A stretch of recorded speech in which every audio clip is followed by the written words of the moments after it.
Olá, meu nome é Vera, sou professora de língua portuguesa há 28 anos. Essa tela inicial apresenta alguns dados a meu respeito. Se você tiver alguma dúvida, basta você fazer a consulta.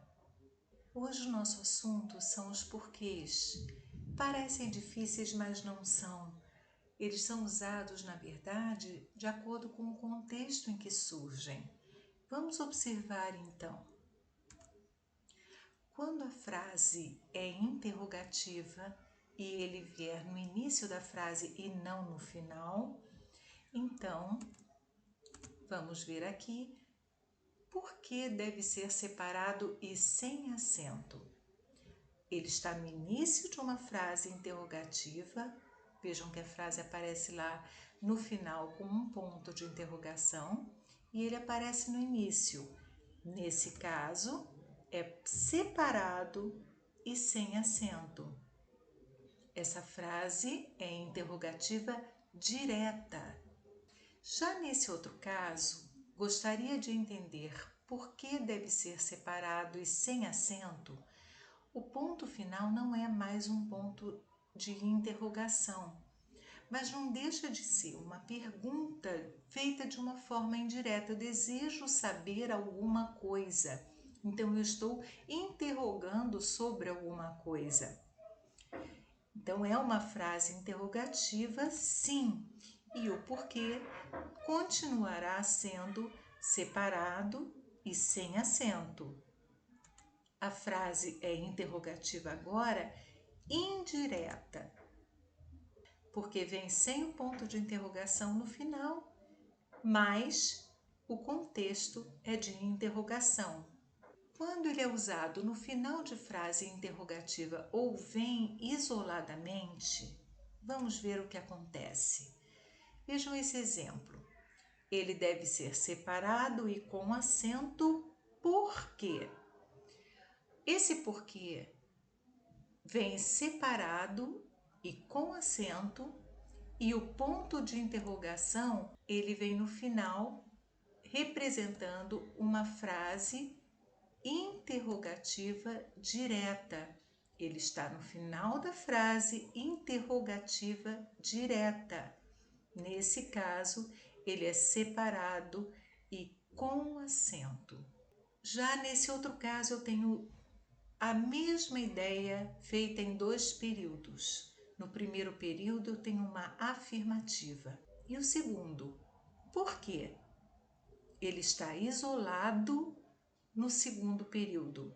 Nesse caso, esse segundo período é uma frase interrogativa direta.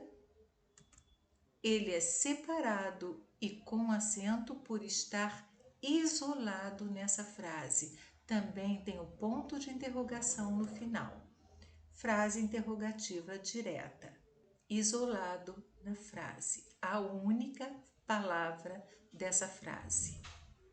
Quando ele é usado como explicação, para dar explicação a respeito de algo, vejam só o que acontece. É escrito junto e sem acento porque está explicando. O contexto já é outro, então ele virá junto e sem acento. Essa frase não é mais interrogativa, é uma frase explicativa. E o quarto caso é quando ele é usado com um antecedente, uma palavra que vem antes dele, que pode ser um artigo ou um pronome. Eu entendo o porquê de usar junto e com acento.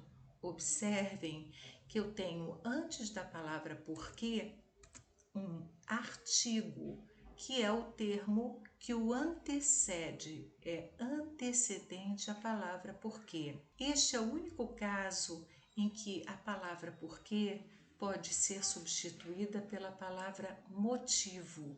Como ele vem antecedido por um artigo, ele não é uma conjunção, ele não é um pronome interrogativo, ele passa a ser um substantivo e acompanhado por um antecedente que deixa isso bem claro. Então eu tenho o porquê, esse porquê junto e com acento. Ele tem um termo antecedente. Resumindo, e vocês vão ver que realmente é muito simples, todas as frases interrogativas aparecem com um porquê separado.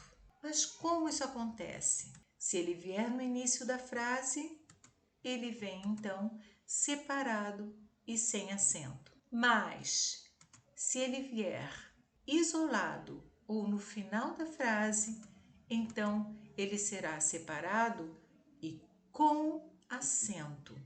Em frases explicativas, bem simples, ele sempre vai ser junto e sem acento. Se ele vier antecedido por um artigo ou pronome, ele será sempre junto e com acento. Ele vale pela palavra motivo. Você pode fazer a substituição. Nessa tela final, você tem o meu contato. Qualquer dúvida, pode entrar em contato comigo, mas não esqueça de colocar o nome da escola, o seu nome e a sua turma. Eu espero que você tenha gostado, tenha sido de bom proveito para você e até uma próxima oportunidade.